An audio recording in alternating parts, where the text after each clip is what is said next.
Alright guys, welcome back. Today I want to go through the new Season 2 UI for iRacing because they've done an absolutely fantastic job of it. I've always had a problem with the UI in iRacing. The old one was really cluunky. The new one was better, but I still didn't really like it. It didn't really show you information very well. But they've done a complete overhaul on some of the sections, and they are fantastic. It's not going to be a stretch to say this will completely change the way that I use the iRacing UI. So let's dig into it and see what they've done. So the main one here is in the official series. So it's week 13 at the moment. We've got all the week 13 stuff up. It all looks the same as what it was, but when you dig into it, we'll use Matt Malone's championship to dig into, because this is where the magic happens. So we've got, the first screen is a Go Racing screen, and just look at what they've managed to do here. So they've got the next race popping up, tells you exactly when it is, 10 seconds, you get the next one, and then it'll tell you again. There's another one at 4:15, 4:30. Absolutely fantastic. So you know exactly when they're going on, and there you go, it goes to closed when it's closed. And then automatically onto the next one. It's just fantastic. No having to reload, no anything. It's just the information's there. It's fantastic. Tells you how many drivers. We haven't even got like very far down. So we've got how many drivers are registered and how many drivers were registered in the last race as well, which is nice. The track, the weather conditions, all really nice, shown very well.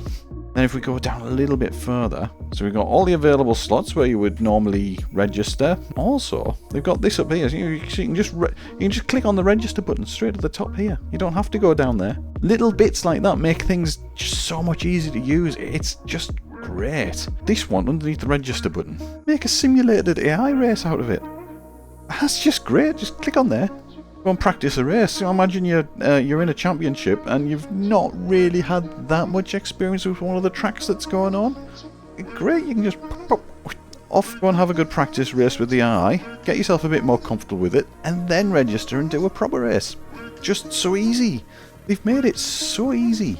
So on the driver briefing across the other side, really clearly, nicely shows you whether you're eligible with the licenses that you've got, whether you've got the tracks and the cars licensed from iRacing, content's up to date, and participating doesn't count toward my promotion. So I am eligible for the sessions. It's just like so easy, nice. So if you need to find like all the extra stuff, that's all down here in these little pop-outs.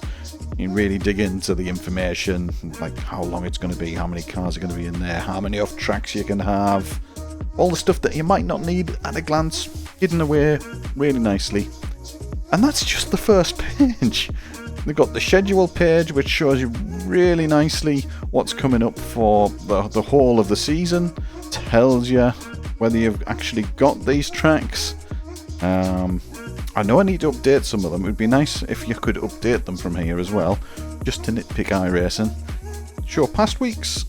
They're nicely hidden out the way because you're not necessarily going to need them. That's great. So you've got the results. So you've got them from each split. You've got the winners from each split. Shows you the strength of field of each split. Standings, all the points you've got from all your results.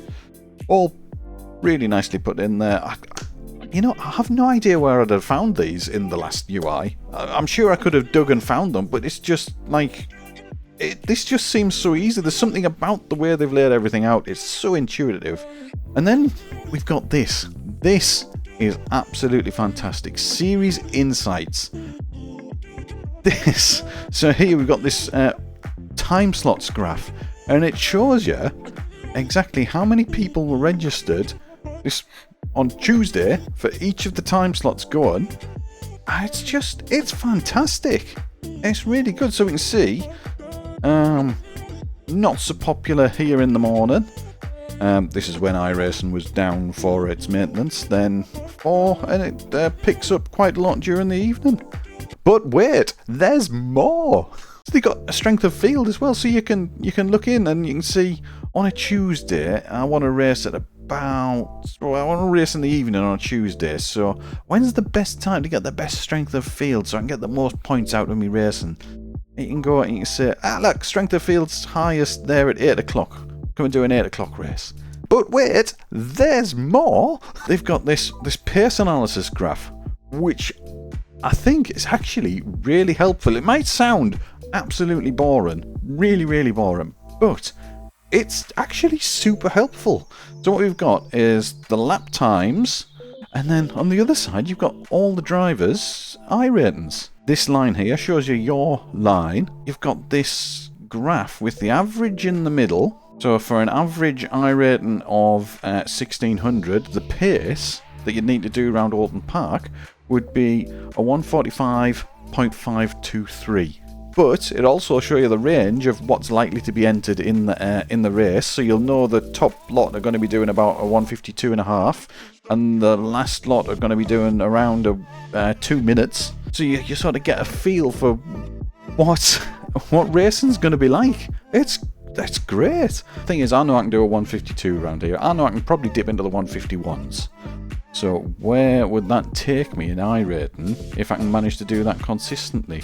You see, a 152 would bring me all the way along here, up to a 3,400. So you can get a bit of a feel for where you can get your iRating with what sort of pace you've got. So useful for planning, entering races and what pace is going to be like, and for future knowing how fast you've got to get yourself to be a 7,500 iRating. I've got to get myself into an average speed of 1 minute 50.9.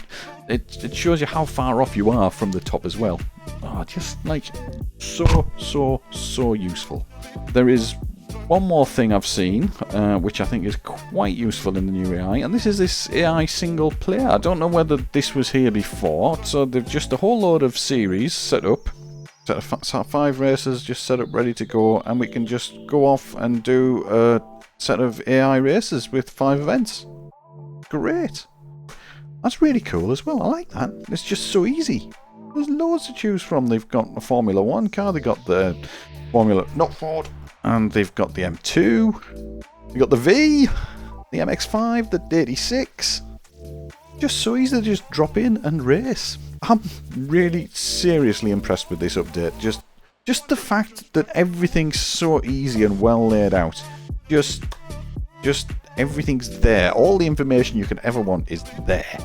It's really good. What do you think of the new iRacing UI? Have you found any other features that I've missed out here? Let me know in the comments below. If you think anything's not quite working as well as you want, if there's any features you would like putting in there, let me know as well. So I hope you've enjoyed taking a look at the new UI for Season 2 of 2025 on iRacing. If you have, don't forget to drop a like and subscribe if you want to. And yeah, I'll say bye for now.